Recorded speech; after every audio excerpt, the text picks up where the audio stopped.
Halo semuanya, selamat datang kembali di podcast Suara Pendidikan Menggapai Mimpi dengan Beasiswa.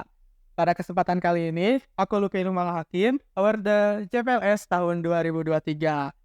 Nah, kembali lagi nih bersama Teh Saibia, Award JPLS, penerima jenis beasiswa CC Padma Dinata ya Teh.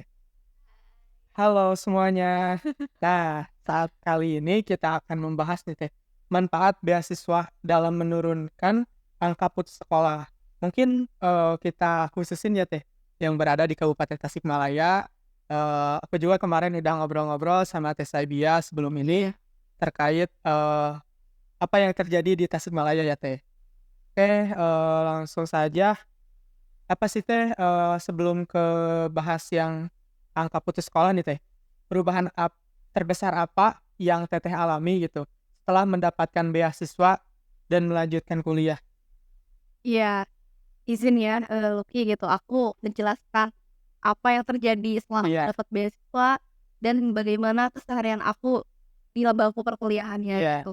Setelah aku dapat beasiswa gitu, aku banyak melihat teman-teman aku di sini, di lingkungan kuliah itu banyak yang tidak melanjutkan pendidikan di bangku kuliah. Mungkin di sini kita berbicara perihal kuliah, sama kita di iya kuliah terlebih dahulu ya gitu. Teman-teman aku itu banyak yang kesulitan dalam perihal pembayaran UKT iya gitu. Meskipun memang di UPI sendiri ini ada kebijakan penangguhan ataupun cicilan, tapi tidak menutup kemungkinan teman-teman kita itu tidak bisa membayar setelahnya terlebih dahulu gitu. iya, betul. Karena mungkin faktor dari ekonomi keluarga Iya atau faktor dari beberapa teman kita yang kurang mendapatkan informasi beasiswa yang masif gitu. Pun aku di sini juga gitu berbicara sebagai advokasi dari BEM ya gitu. iya Saya dan teman-teman lain gitu, termasuk kamu banyak membantu untuk menginformasikan beasiswa salah satunya iya, JPLS gitu ke teman-teman kita. Sehingga di sini gitu, aku merasa empati dan simpati dari mahasiswa itu perlu ditingkatkan, benar Teh, benar sekali. baik di lingkungan kampus terlebih dahulu gitu, sebelum kita lanjut keluar melihat Betul, lingkungan masyarakat gitu, yang ada, baik sekarang kita tempat tinggal di Serang gitu, maupun di Tasik tempat asal kamu lagi ya, iya gitu sih gitu kalau dari aku. Mungkin kalau dari teman-teman yang lain juga sama halnya gitu, melihat angka putus sekolah, putus kuliah gitu, bahkan melihat dari ekonomi dan UKT ini menjadi polemik yang tidak ada habisnya gitu dari tahun ke tahun, itu selalu ada pasti permasalahannya itu gitu. Ketika ada gitu teman-teman kita yang mau naik himpunan, mau yang naik BEM gitu, Presma dan segala macamnya, yang ditanyakan itu bagaimana solusi dari kamu katanya untuk menangani kasus UKT ini. Padahal kan itu masalah kita bersama ya. iya Dan memang kompleks juga gitu, yang terlibat di sini tuh bukan hanya kita sebagai mahasiswa, tapi dari stakeholder atasnya juga, dari lembaga kampusnya juga harus turut tangan gitu melihat. oke. TPA ya buat teman-teman, aku juga sebagai warda nih, eh apa yang dibilang Teh Saibia juga gitu, kita bantu menginformasikan ya Teh. Mungkin aku juga, di kelas nih, ke teman-teman yang asal Jawa Barat, ayo daftar," karena mungkin ini, dampaknya emang sangat luar iya benar, signifikan sekali, aku juga ya dari keluarga menengah ke bawah juga Teh, jadi sangat terbantu gitu, itu mungkin. Nah selanjutnya, Teh, bagaimana Teh beasiswa ini mempengaruhi motivasi dan prestasi akademik Teteh, pengaruhnya gitu? Iya, untuk motivasi sendiri mungkin bukan hanya untuk aku pribadi aja ya, tapi aku yakin semangat itu menular kepada orang-orang yang ada di sekitar kita. Iya Kita semangat meraih beasiswa, meraih mendapatkan hak pendidikan kita yang layak gitu. Teman-teman di sekitar kita juga tidak menutup kemungkinan untuk terus melaju bersama kita gitu mendapatkan hak pendidikan itu. Untuk prestasi akademik sendiri gitu, alhamdulillah ya meskipun aku beraktivitas sama kayak kamu gitu ke iya, sana kemari, IPK aku, cum laude lah ya. alhamdulillah ya teman-teman. Ya nggak kurang dari batas minimum lah Iya gitu. Mungkin untuk prestasi yang lainnya gitu, karena kan prestasi di sini bukan berbicara perihal angkanya saja, iya, tapi bagaimana kita produktif gitu di ruang lingkup mahasiswa dengan mengikuti organisasi, dengan mengikuti kegiatan seminar, workshop gitu. Lalu adanya kegiatan dari pemerintah ya, dari Kemendikbud sendiri gitu seperti PKM, PPK Ormawa, dan kita mengikuti kegiatan MBKM pun itu termasuk kepada motivasi dan prestasi akademik juga. Iya, betul. Nah, mungkin selanjutnya aku mau nanyain pendapat nih Teh. Bagaimana tanggapan Teteh terkait isu angka putus sekolah yang berada di Kabupaten Tasikmalaya nih Teh Iya, saat ini? sebelum kita jauh membahas gitu ya, Iya, Kabupaten Tasikmalaya, seperti yang kita tahu kan kita sering baca berita juga iya, dari BPS Statistik itu mengatakan kalau angka putus sekolah di Indonesia itu kan cukup lumayan banyak gitu. iya, Tahun terakhir 2023 itu data menyebutkan ada 1,38% siswa atau anak yang putus sekolah, salah satunya karena faktor ekonomi keluarga. Nah, di sini angka putus sekolah jangan cuman di-highlight anaknya aja, iya, tapi orang tuanya juga, iya, betul. penganggurannya juga harus diberantas gitu. Kita harus, mengetahuilah gitu sampai ke akar-akarnya Iya, bagaimana gitu si anak ini nggak bisa melanjutkan sekolah.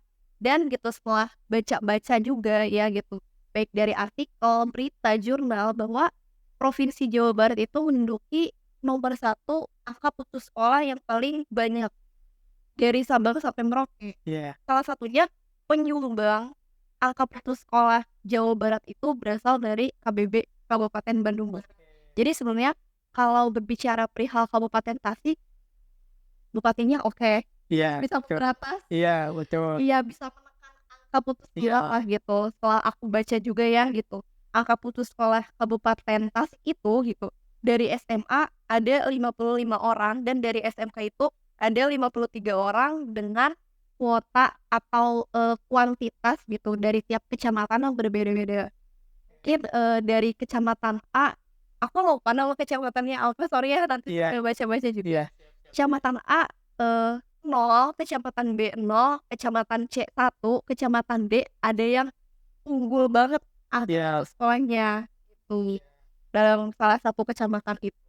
Mungkin, kita juga gitu sebagai pihak Awarbi gitu, bisa mensosialisasikan setidaknya gitu ke orang tuanya terlebih dahulu. iya, Menurut aku betul, betul sekali sih Teh. ke anaknya, ke orang Iya, tuanya terlebih dahulu mengenai edukasi gitu, melanjutkan sekolah iya, gitu, dari SD, SMP, SMA, SMK gitu, sampai ke bangku perkuliahan gitu. Karena sekarang ada wajib belajar 12 tahun, terus kan ada rumor juga katanya wajib belajar sampai kuliah itu kan iya, dari pemerintah gitu.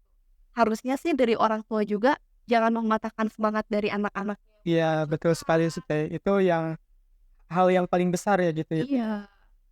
Mungkin dari pengangguran juga ya, yang Iya, utamanya harus ditekan gitu. Jadi mempengaruhi faktor anaknya iya, lanjutkan sekolah karena biaya pendidikan, karena orang tuanya mungkin yang keluarganya banyak anak juga kan itu mempengaruhi si anak yang udah ulet mau melanjutkan iya, betul. gitu Iya. sih kalau dari aku. Ya mungkin apa sih informasi juga gitu. eh Menurut saya juga di kehidupan nyata gitulah. Teman-teman aku juga banyak yang kerja gitu Teh, karena emang dari orang tuanya gak ada dukungan sama sekali gitu juga Teh, karena ya udah terserah kaliannya gitu. Itu sih menurut aku.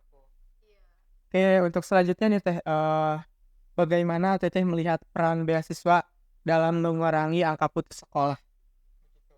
Yang pertama, saya mau mengucapkan banyak terima kasih kepada Gubernur Jawa Barat, Bapak Ridwan Kamil sebelum menjadi Iya, PLT telah memberikan anggaran kepada kami milenial dari Jabar untuk bisa melanjutkan pendidikan tinggi setinggi-tingginya. Karena beasiswa dari Jabar sendiri ini bukan hanya beasiswa untuk melanjutkan kuliah, tapi beasiswa untuk AK atau bangku dari SD sampai SMA pun sebenarnya ada ya. iya, Selain dari yang KIPK, iya, program nasional dari presiden, dari Jawa Barat pun ada. Aku sering dapat loh. iya, Kita pernah dengar istilahnya DTKS kan. Iya, dari DTK ya DTK. ada PKH, Ya, KKN, ada KIS. betul.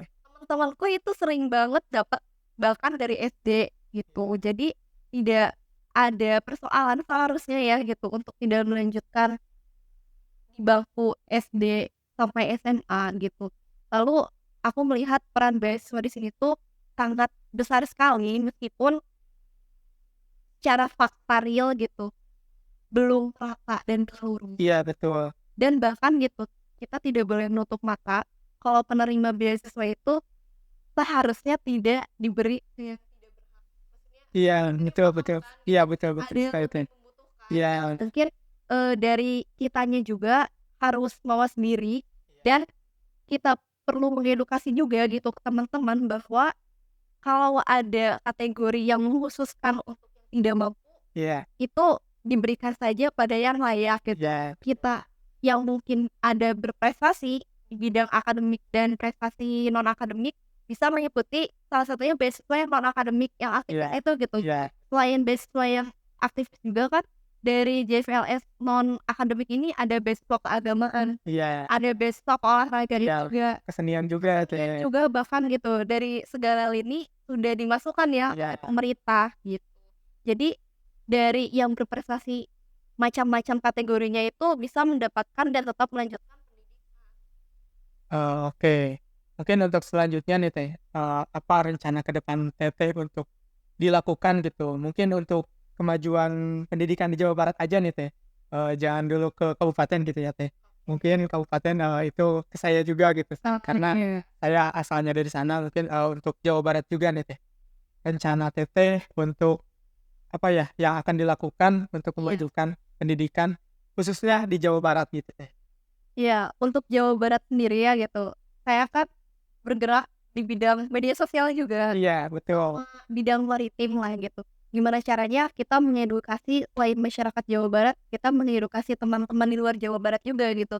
Pentingnya edukasi dengan tema long life learning, pendidikan sepanjang hayat. Itu memang kita setiap hari itu gitu mendapatkan pelajaran, pendidikan itu bukan hanya dari bangku formal saja gitu, di kelas saja, tapi dengan kita bersosialisasi, berinteraksi dengan semua orang, itu menurut saya sudah termasuk ke dalam pembelajaran.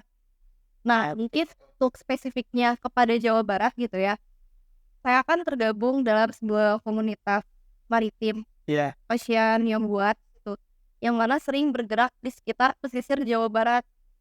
Nah, di situ kan banyak sampah, iya, banyak ekosistem yang sudah menapaki zona hitam lah gitu. Karena di situ kan dari indikatornya terlihat terumbu karangnya udah rusak, iya, terus dari makhluk hidup yang ada di situ ikannya juga udah nggak ada gitu. iya, Gimana caranya gitu, saya ingin audiensi pada pihak Dinas Kelautan Perikanan DKP Jawa Barat untuk menanggulangi isu ini gitu. Dan karena harus adanya gerakan gitu sebelum melakukan aksi, gerakan ini sebaiknya dikampanyekan melalui media sosial terlebih dahulu. iya, Bagaimana bagusnya gitu. Supaya menarik massa juga nih kampanyenya kan gitu. Kita bergerak sendiri kayaknya saat ini kurang didengar ya gitu. Jadi kita harus bersama teman-teman lah gitu, sama semuanya bergerak gitu. Untuk ya menanggulangi dan untuk jadi visi misi Jabar Juara. Tuh kalau aku mau nanya nih sama kamu, boleh saya. Kabupaten Tasik sendiri, ciri khasnya itu apa sih gitu? Aku pernah dengar tuh waktu di zaman dulu sekolah ada kampung naga. Oh Di iya, kabupaten bukan? iya betul itu, di kabupaten. Kebetulan dari aku deket teh, Oh, aku udah pernah gitu masuk ke sana. Nah itu tuh emang unik sekali gitu, Kampung Naga. Teteh tahu nggak itu apa artinya, kenapa Kampung Naga?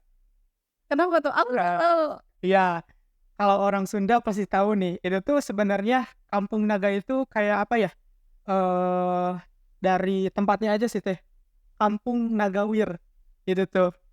Iya, kayak itu. Nah, mungkin itu sih Teh, iya bener mungkin, itu menjadi ikonik, Tasik juga gitu. Kan kalau di sini ya Teh, di Serang nih, di Banten ikoniknya sama Baduy ya Teh. Iya Nah, benar. Baduy. Nah, kalau dari Tasik sendiri itu ada Kampung Naga. Mungkin tidak jauh beda sama, Baduy gitu. Di sana juga masih belum ada listrik masuk kayak gitu Teh, itu sih. Mungkin untuk perbincangan kali ini cukup dicukupkan ya Teh pada podcast kali ini. Sampai jumpa di episode selanjutnya. Tetap jaga kesehatan. Jangan lupa follow podcast Suara Pendidikan di Spotify. Dan jangan lupa follow IG kami @jpls_Kabupaten Tasikmalaya. Terima kasih Teh udah menyempatkan waktunya. Sampai jumpa. Bye.